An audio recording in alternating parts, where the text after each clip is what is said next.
My life was a set of non-negotiable, pre-approved blueprints. I'm Will. I'm a high-level real estate developer. I don't just build buildings, I build narratives. I sell a lifestyle. I take an empty, problematic lot, and I construct a perfect, logical, and extremely profitable reality on top of it. My life is the same. My condo is a clean glass box. My fiancée, Sarah, is a smart, successful, and logical choice. Our upcoming wedding is the social merger of the year. It is all, in a word, perfect. My suit, however, was a problem. It was my wedding tuxedo, a custom, bespoke, stupidly expensive piece of armor. And for the last 3 fittings, it had been wrong. Too tight in the shoulders. A weird pull in the lapel. It was a flaw in the blueprint, and it was driving me insane. I was in the fitting room of the most exclusive tailor in the city, a quiet, old-world shop called the Needle's Eye. The place was run by a guy my age named Matteo. He was the opposite of everything in my life. He was slow. He moved with a quiet, patient deliberateness that I found infuriating. He was an artist, a craftsman. He had inherited the shop from his grandfather, and he still did everything by hand. He had dark, intense, observant eyes and hands that were scarred and calloused.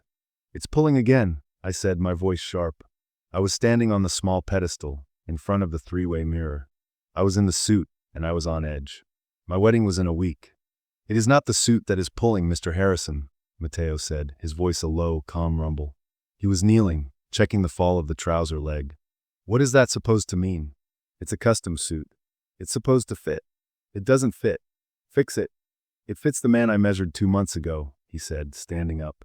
He looked at me, not with the fawning obedience I was used to from people I paid, but with a clinical, almost unnerving observation. The man I measured 2 months ago stood differently. His shoulders were back. His posture was declarative. "This man," he said, gesturing to my reflection, "is caving in." I just stared at him. Are you analyzing me? You're a tailor. Just fix the damn jacket." "I am a tailor," he agreed, walking slowly around me. "My job is to make the fabric fit the man. But the man keeps changing shape." He stood in front of me, his gaze level. "You are a different shape than you were an hour ago." He was right. I was at that exact moment, in the middle of a high-stakes, 9-figure negotiation that was actively imploding over my phone. My AirPods were in. I had one in, one out. I was trying to close a deal on the new waterfront property while standing here in a half-pinned tuxedo. "Just give me a minute," I snapped, turning away from him to hiss into my phone. "What do you mean the city council pulled the zoning? That was a done deal. You tell them that is not an option. You fix it. You fix it now." I was pacing, or at least pacing as much as I could on the small pedestal. I was sweating. My neck was tight. I was going to lose the deal. I was going to lose millions. I was a failure. "No, you don't listen to me," I finally yelled, my voice cracking. "I am out. The deal is dead. We are done." I ripped the AirPod out of my ear and threw it on the table. My heart was a hammering, trapped bird in my chest. My breath was coming in short, shallow gasps. The room, which was perfectly climate-controlled, suddenly felt like a sauna. I could feel the sweat on my forehead. I could feel the expensive, bespoke wool of the suit clinging to my back. It was choking me. "It's too hot," I gasped, fumbling with the collar. I can't breathe in this thing."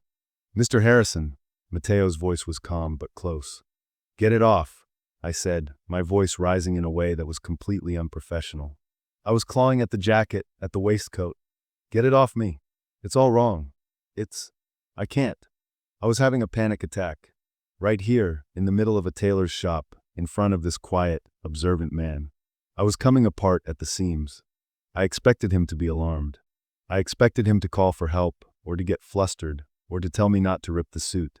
He did none of those things. He just stood there. He just watched me, his face unreadable. I was a mess. A sweaty, hyperventilating, falling apart mess. And then he moved. He didn't move to help me out of the jacket. He didn't move to get me a glass of water. He walked over to his workbench, picked up his small, red, tomato-shaped pincushion, and walked back to me. He stood in front of me in the middle of my storm, my chaos, my complete and total meltdown. And he knelt. I froze. I was still breathing like a bellows, but I froze. "What are you doing?" He didn't answer. He was on one knee, his head bowed. He wasn't looking at my face. He was looking at the jacket, the one I was actively trying to destroy. He reached out, his hands impossibly steady. He took the hem of the jacket, the one I was convinced was choking me. He pulled it taut, his touch firm. "You are still caving in," he said, his voice a low, grounding, impossibly calm rumble. His eyes were focused on the fabric. "You are pulling all the tension into your shoulders. The jacket is not wrong. You are wearing it wrong." He put one hand on my back, a simple, solid, grounding pressure. "Stand up, Will." He'd never called me Will. "Breathe," he said, "and stand up. Let the fabric fall where it's supposed to." I was still shaking, but I did it. I inhaled. It was a ragged, messy breath. "Good," he said. Again. I took another breath. I straightened my spine, and the feeling of choking had eased. Just a fraction. "See," he whispered, his head still bent. He was still kneeling at my feet. "The suit is perfect. It's the man who is crumpled."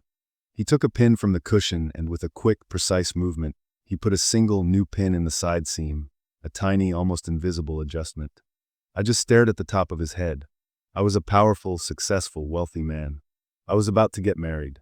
And I was on the verge of tears, being brought back from the brink by a quiet man with a pin cushion who was kneeling at my feet. "I can't," I whispered.